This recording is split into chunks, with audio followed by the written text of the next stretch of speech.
still related to the abuse of women in this country. Jes Foord was gang raped by 4 men over a decade ago. It happened while walking her dogs with her father at a dam near Hillcrest outside Durban. That's where 4 men beat and tied up her father, forcing him to watch the brutal gang rape of his daughter.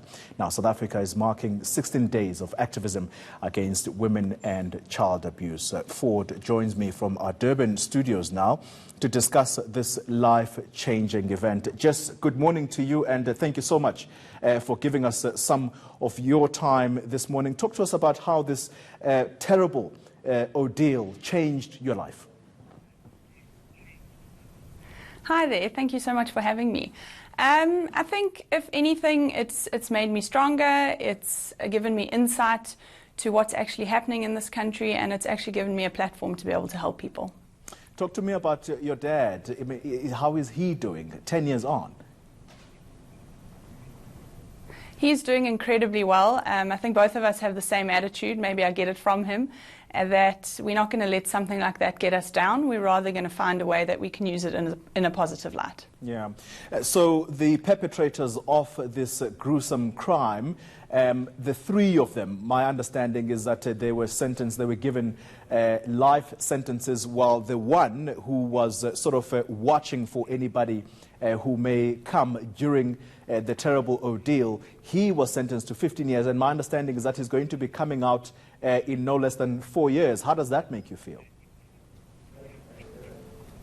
Yeah, I think it was at the time it was incredible to know that the 3 of them were given the highest sentence that they could be given, as well as there was a 5th one as well.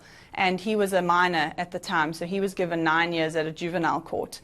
And then, yeah, the other one will be coming out soon. It is a little bit daunting, but again, I know they've served their time, and hopefully it has changed them for the better. In your view, Jess, I mean, the story about what happened to you happened 10 years ago. Looking on from the time that this happened to you, I mean, day in, day out, I just read a story before interviewing you now of a 3-year-old who was actually brutalized and murdered by someone known to her. Does it give you a sense that the country has changed in terms of violence that is targeted at women and children in this country? I personally think that the numbers haven't necessarily increased. I think people are speaking about it more, and more people are willing to speak out about what has happened. But on that, you say the 3-year-old, it was actually known to her. About 72% of rapes that are committed in this country, the person is actually known to the victim. You've since established a foundation, Jes Foord Foundation. Talk to us about the kind of work that you are doing. We are a rape crisis centre that works to education, awareness and support for survivors. We run various different projects. We've got so many of them, but you are more than welcome to look them up on our website.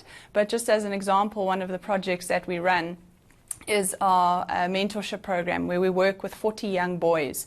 Because I really feel that we're living in a society that is teaching people how not to be raped, rather than teaching people not to do it in the first place.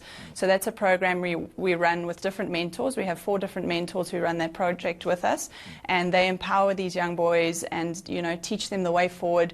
And it's really been incredible. Over the last 10 years, we've reached over 400,000, almost 400,000 people we've spoken to. We've given out over 55,000 handbags, and we've done just under 3,000 counselling hours.